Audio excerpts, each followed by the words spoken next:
Between 1984 and 1990, Nakamichi released two similar three-head cassette decks, the BX-300 and the CR3A, and I have always wondered if one deck is better than the other.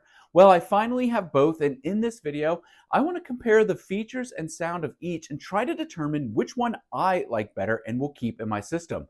Can you guess which one I'm going to keep? Because I think the answer is going to surprise you. Let's first start by comparing the features of both decks next. Now, looking at both these units together with the BX-300 on top and the CR3A, you'll notice some key differences between the two. For instance, the BX-300 uses these sliders, while the CR line uses knobs. And that's actually a big deciding factor for a lot of people who may prefer the knobs over the sliders. Now, the CR3A has more of a green light interface, and I do love this light here in the deck well, while the BX300 is more red with some green accents over here on the buttons, and it doesn't have that light there, which I think would actually be kind of cool on this unit.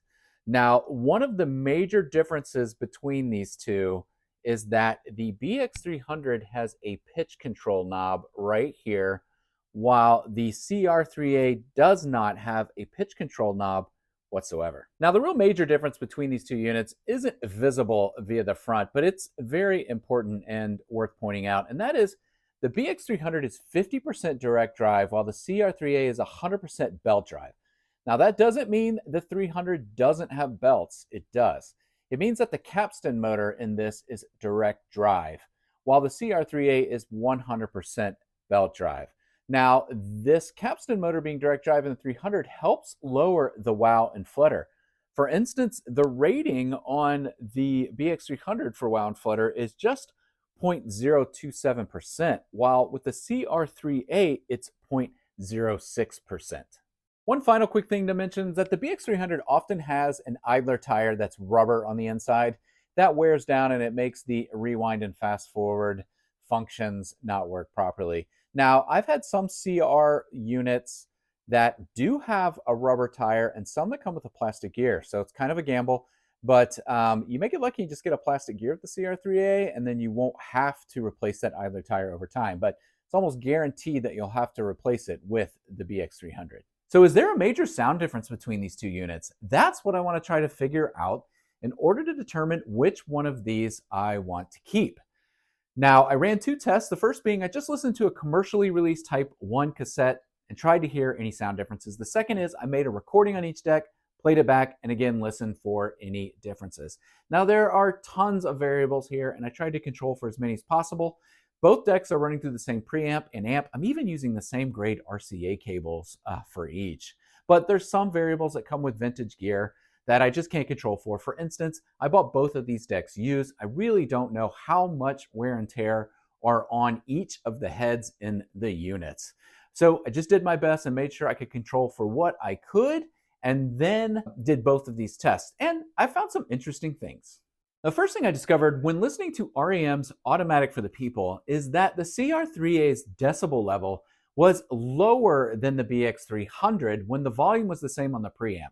So that basically means I had to turn the volume up on the preamp to get the CR3A's volume level to the same as the BX300. And I wanted to make sure I had my decibel levels matched when listening to take that into account, make sure that that didn't impact what I was hearing. Now, when I did my recording tests, I got lucky and found two sealed TDK SA60 cassettes in my collection. Now, trigger warning for anyone that buys sealed Type 2 and Type 4 tapes and never open them. Well, I'm gonna open these for this video. I put both of the cassettes in the decks, and I made a recording of a new song I heard on Sirius Radio by Matty Diaz and Casey Musgraves. And I basically just plugged in my laptop and streamed Tidal for these songs and made recordings. Again, tried to match the levels as best I could on both and listen back. And this is what I noticed.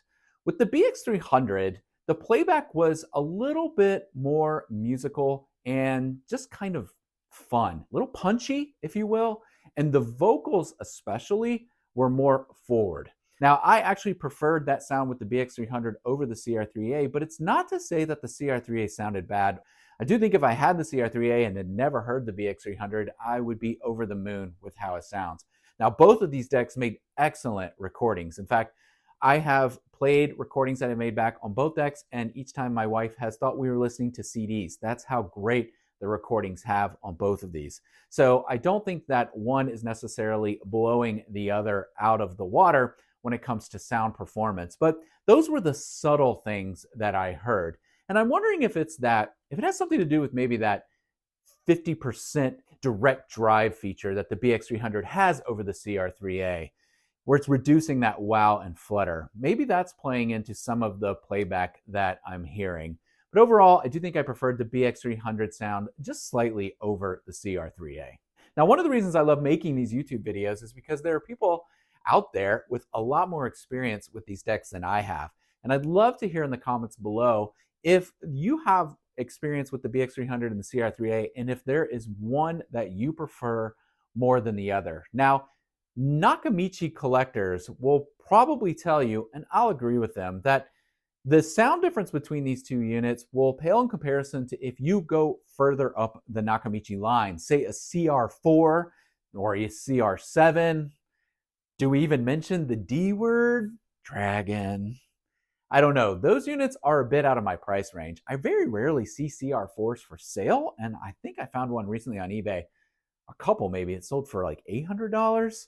And CR7 prices have gotten crazy. And again, I can't think about Dragon prices right now. I got 2 kids in college. But I think that that's what Nakamichi diehards will tell you, is that the BX300 and the CR3A are going to be fairly close. And you're going to hear a bigger difference once you go up the line.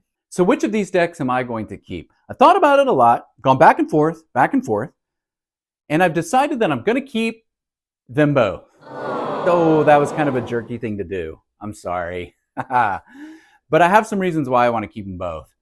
The first reason is I bought both of these used, broken, and I got them fixing. I'm not the most technical person. I found some tips online, and now they're running, and I don't know. I just have a certain sense of pride in holding on to things that I fix. Secondly, speaking of fixing and repairing, I'm sure one of these units at some point is going to have an issue, and I'm going to have to send it. I don't know where I'm going to send it. I'm in Nashville. We don't even have a hi-fi repair shop.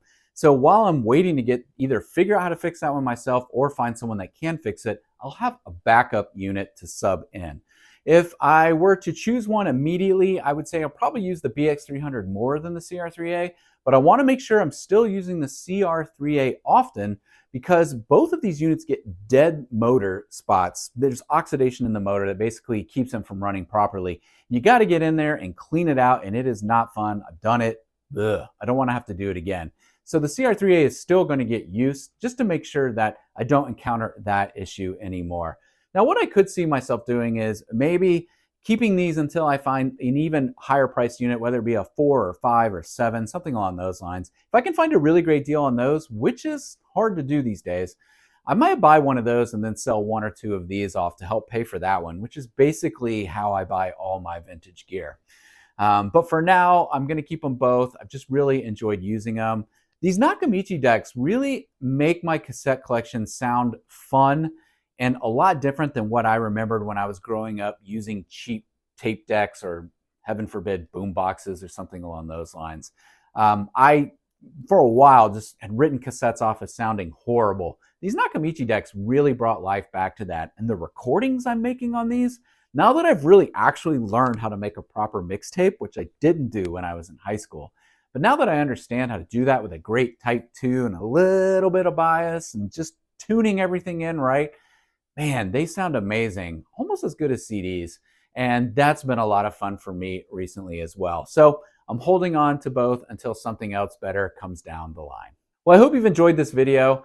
Like I said, I just love these units, and it all started with the BX300 that I found last year. If you'd like to watch more about my experience with that unit, you can do so by clicking on this video here.